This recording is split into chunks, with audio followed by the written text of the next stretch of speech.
Welcome to True Crime Case Studios. In today's episode, we explore the tragic and horrifying murder of a Navy officer whose secret identity led to her violent death at the hands of her newlywed husband. This is a case where betrayal, anger, and deep insecurities came together in a confrontation with deadly consequences. Valery Jacobson, 29, was a Navy officer stationed in Jacksonville, Florida, in April of 2019. Valery grew up in a small town in Ohio and joined the Navy right out of high school. She had always been dedicated to her career, finding both discipline and a sense of purpose through her work. She served on several ships during her time in the military, eventually becoming known for her strong work ethic and attention to detail.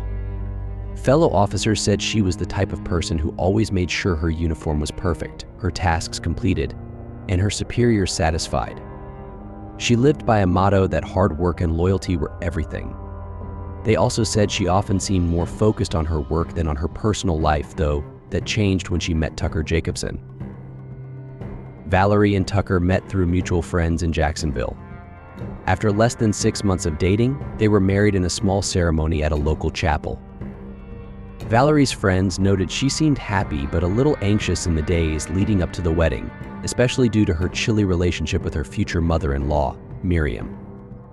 Valery was also always careful about what she shared with Tucker, never revealing too much about her past and never introducing him to her family in Ohio. Tucker seemed easygoing on the surface, but his behavior became more controlling after the wedding. Valery's friends noticed a change in her. She became quieter, more withdrawn, and less eager to talk about her new marriage. Despite her struggles in her personal life, Valery was still committed to her Navy career. She dreamed of one day becoming a high-ranking officer, a goal she was working toward with precision. As April 2019 rolled around, Valery's future seemed bright on the surface. She was newly married, advancing in her career, and living in a quiet neighborhood in Jacksonville. But beneath the surface, she was hiding a secret that she believed could destroy everything she had built. This secret, which she believed was necessary to protect her career and her marriage, would soon lead to her tragic death. On the morning of April 18, 2019, at around 7:30 a.m., Jacksonville police received a frantic call from Tucker Jacobson. His voice was shaky as he told the dispatcher that he had found his wife, Valery Jacobson, dead in their home. Tucker said he had been out late the night before with some friends and returned early in the morning, only to discover the horrifying scene. Valery's body was found in the master bedroom of their modest 2-bedroom house on Lexington Drive in a quiet neighborhood not far from Naval Air Station Jacksonville. The area was usually calm, known for its tree-lined streets and families who had lived there for decades. It wasn't the type of place where you'd expect something like this to happen. When Tucker walked into the bedroom, he claimed to have immediately noticed something was wrong. Valery was lying on the floor near the bed, unresponsive. He said her body was cold to the touch, and she appeared to be covered in blood. Tucker told police he tried to wake her up but quickly realized she was gone. In a panic, he called 911. Neighbors later reported that they heard nothing unusual the night before. One neighbor mentioned that she saw Tucker's car pull into the driveway around 7 a.m., but there were no loud noises or disturbances beforehand. She described the couple as quiet, keeping to themselves, and said she had never heard them argue or fight. The first officer on the scene arrived just minutes after the call. He found Tucker outside the house, pacing nervously. Tucker was visibly shaken and repeatedly asked what the bleep happened to her. The officer immediately noticed signs of a struggle inside the house. The living room appeared untouched, but the bedroom was in disarray.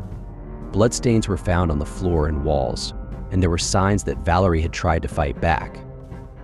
Valery's body was found with multiple stab wounds, including to her eyes, later determined to be inflicted by a pair of office scissors. She had also been strangled with a leather belt. The brutality of the crime shocked even seasoned investigators. The officer called for backup, and detectives arrived shortly after to begin their investigation. Tucker, still in a state of shock, sat on the front steps of the house, head in his hands. As the investigation began, one thing was clear: this was no accident. The violent nature of the crime suggested that whoever did this had a deep personal connection to Valery. Jacksonville detectives arrived at the Jacobson home on Lexington Drive around 8 a.m. on April 18, 2019. Leading the investigation was Detective Marcus Russ, a 15-year veteran of the Jacksonville Sheriff's Office known for his attention to detail. Russ wasted no time. His partner, Detective Lisa Henson, joined him.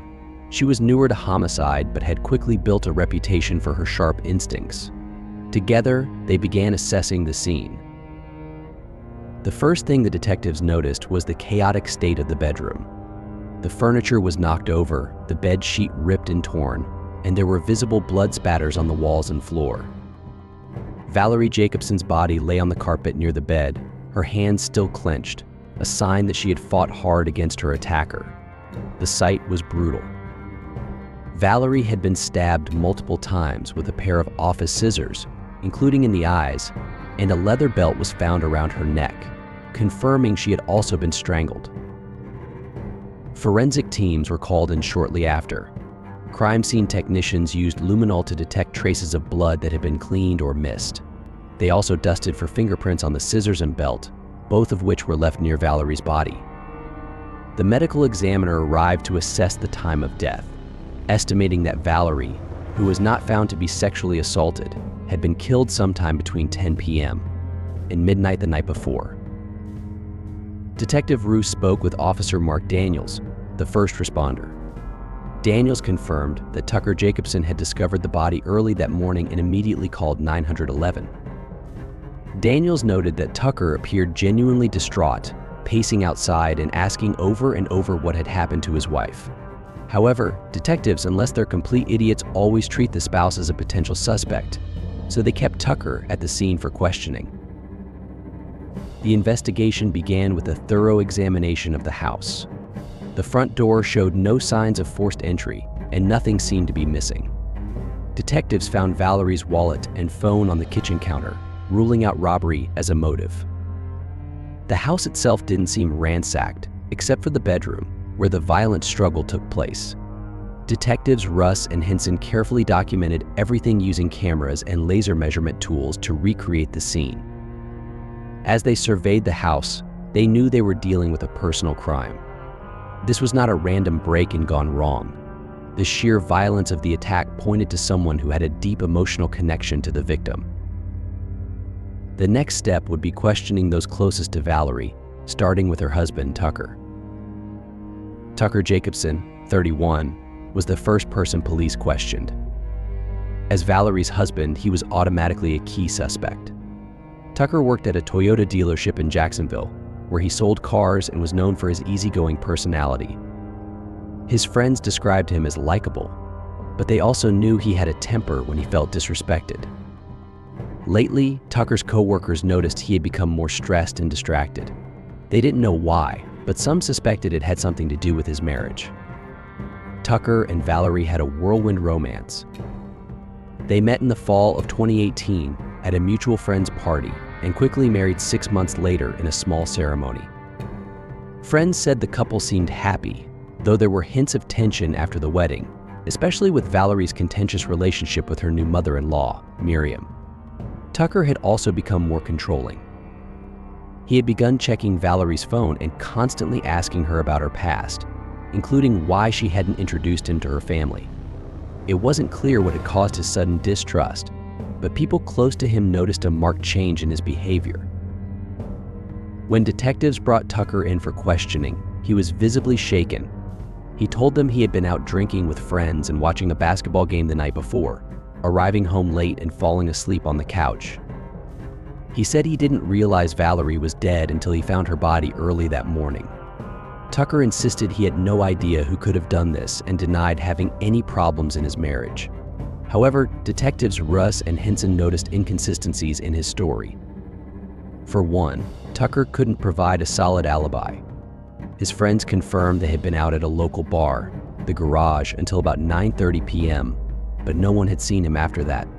Surveillance footage from a nearby gas station showed Tucker alone, buying cigarettes around 10:15 p.m., but nothing after that. This left a large gap of time unaccounted for. During the interrogation, Tucker's mood shifted. At first, he was distraught and emotional, but as the questioning continued, he became more defensive. When detectives asked about his relationship with Valery, Tucker admitted they had been arguing more lately, but he said it was about typical marital issues, nothing serious. Despite his claims, detectives couldn't ignore the tension they sensed from him. They asked if Valery had any secrets she was keeping, and Tucker paused before quickly dismissing the idea. Still, his hesitation caught their attention. Although they had no solid proof that Tucker was involved, his behavior and lack of an alibi made him their prime suspect, at least for the moment. Miriam Jacobson, 57, was next on the list for questioning. She was Tucker's mother and had a troubled relationship with Valery, her new daughter-in-law. Miriam had never fully accepted Valery into the family. Behind her polite demeanor, Miriam harbored deep resentment and jealousy toward her. Shortly before and after the wedding, Miriam had made several inappropriate sexual advances toward Valery, which Valery had firmly rejected.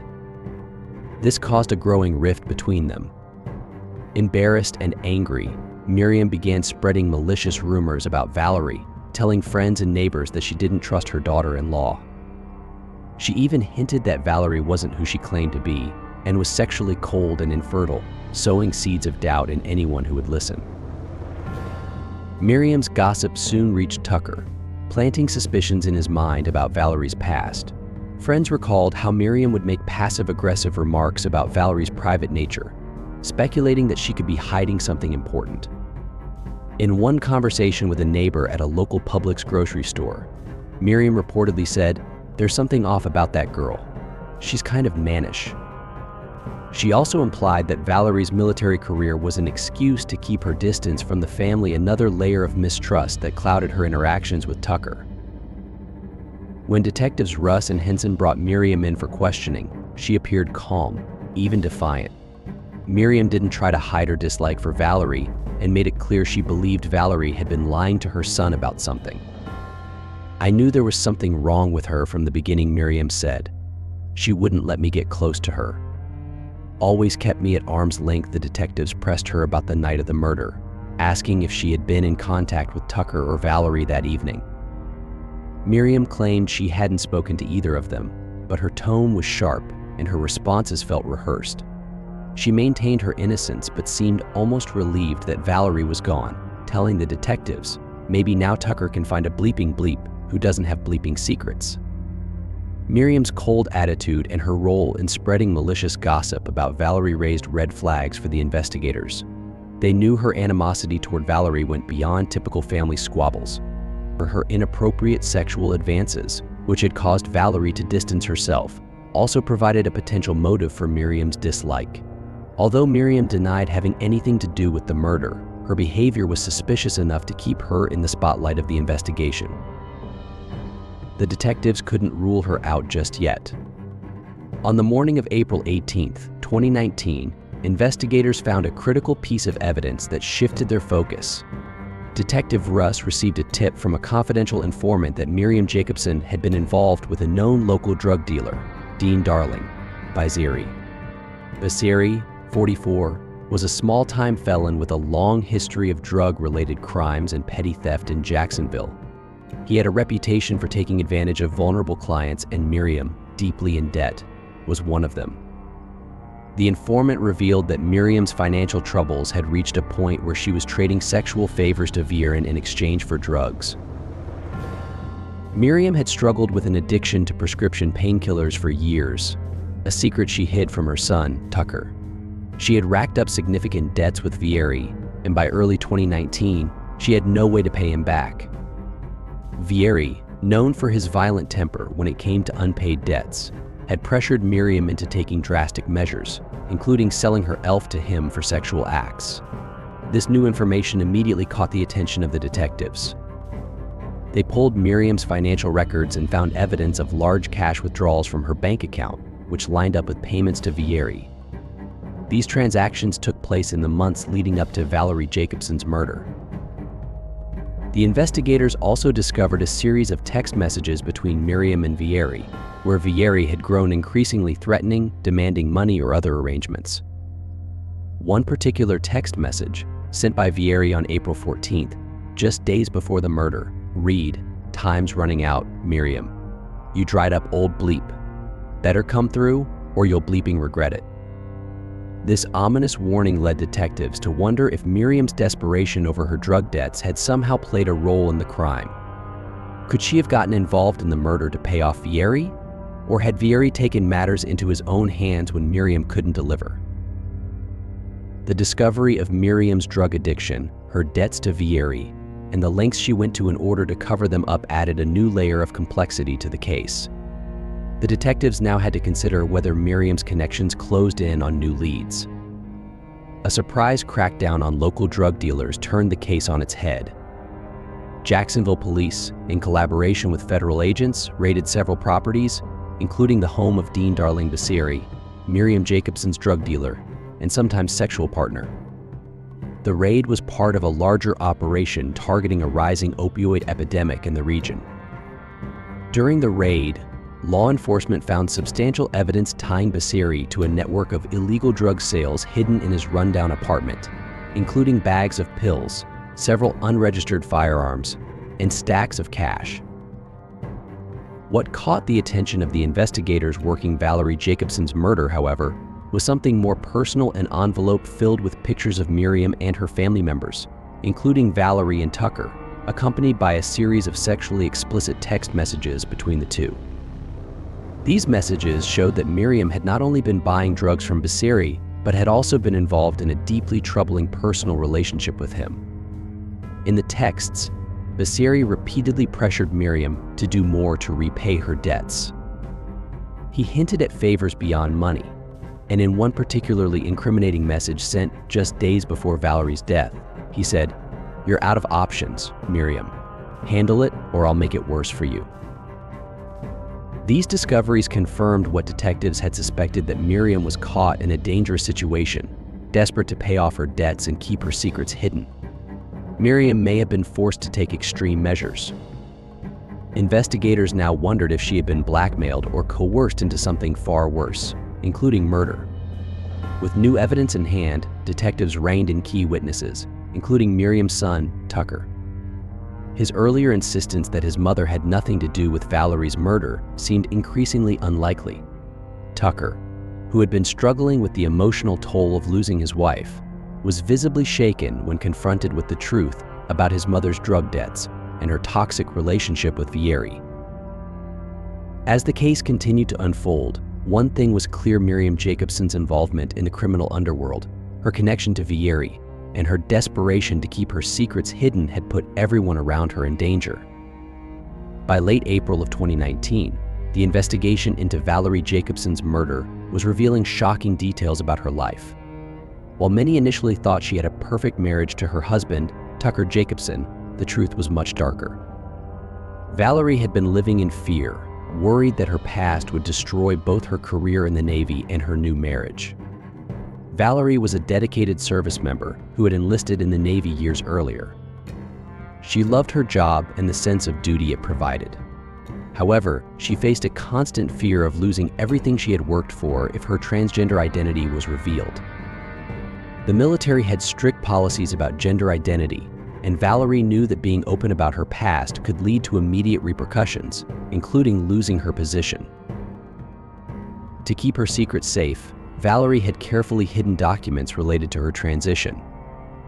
Unfortunately, in early April 2019, her husband Tucker stumbled upon paperwork that revealed Valery's true identity. The discovery shattered the trust in their relationship and triggered a wave of emotions. Friends reported that Valery was terrified of how Tucker would react. She feared that he might reject her, just as she worried about how her Navy career could be jeopardized if anyone found out. The tension between the couple grew in the weeks leading up to Valery's death. Tucker had shown signs of anger and betrayal, feeling that Valery had deceived him by not revealing her past before their marriage. Just a few months after their February wedding, their relationship deteriorated rapidly. Friends noticed a change in Valery's demeanor. She was anxious and withdrawn, worried that her secret would destroy her life. On the night of April 28, 2019, a heated argument erupted between the couple in their apartment in Jacksonville, Florida. Neighbors reported hearing shouting and crashing sounds. Hours later, Valery was found dead in her home, a victim of a violent struggle. Detectives quickly focused on Tucker as he was the last person to see Valery alive. Surveillance footage placed him at the apartment just before the murder, contradicting his claims that he had left. As police dug deeper, they discovered that Tucker had conducted online searches related to violence and betrayal. This evidence painted a troubling picture of premeditated intent.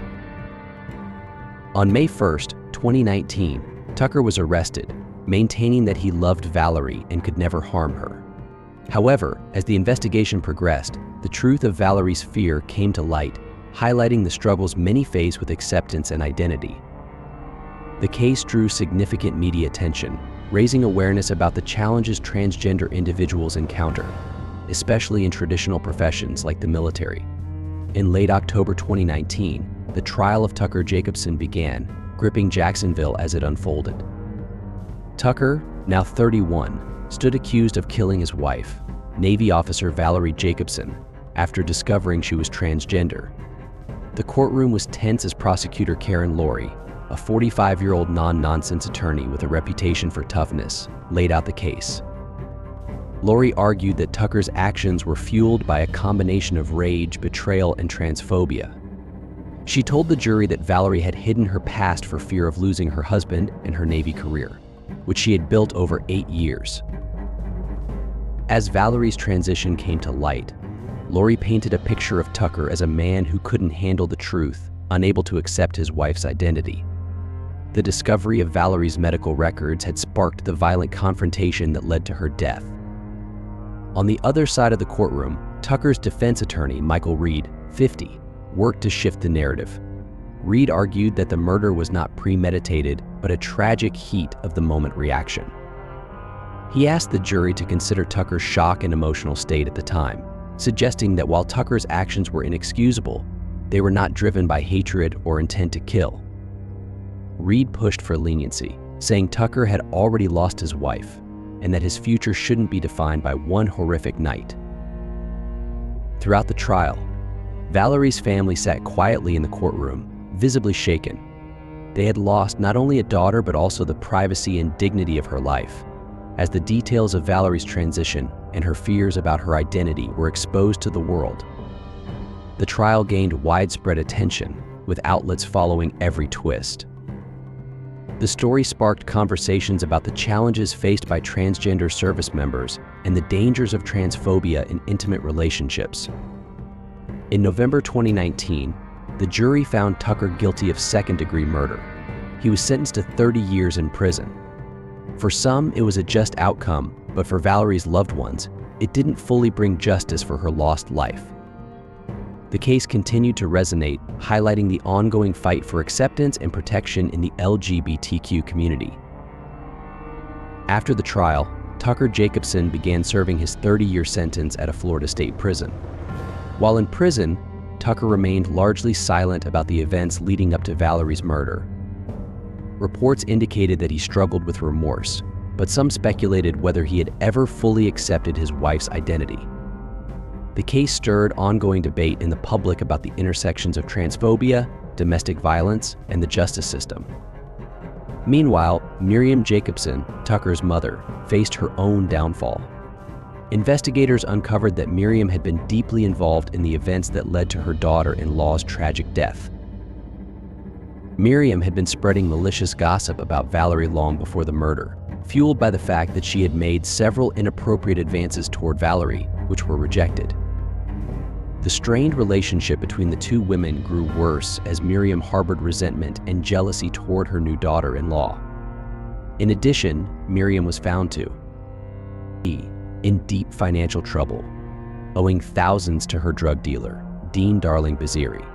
She had resorted to selling herself to pay off her debt, leaving her trapped in a dangerous world of addiction. Her reputation in Jacksonville, where she had once been seen as a pillar of the community, was now in tatters. By mid-2019, Miriam faced charges of drug possession and solicitation. She was sentenced to 2 years in prison for her involvement in drug-related crimes. Dean Darling Baziri, Miriam's drug dealer, didn't fare much better. A notorious figure in the Jacksonville drug scene, Baziri had built a reputation for preying on vulnerable women, exploiting them in exchange for drugs. His operation was uncovered during the investigation into Miriam's activities, and he was arrested in a drug bust in July 2019, charged with drug trafficking and human exploitation. Baziri faced 20 years in federal prison. His empire crumbled as authorities shut down his network, bringing a temporary end to his influence over the city's underworld.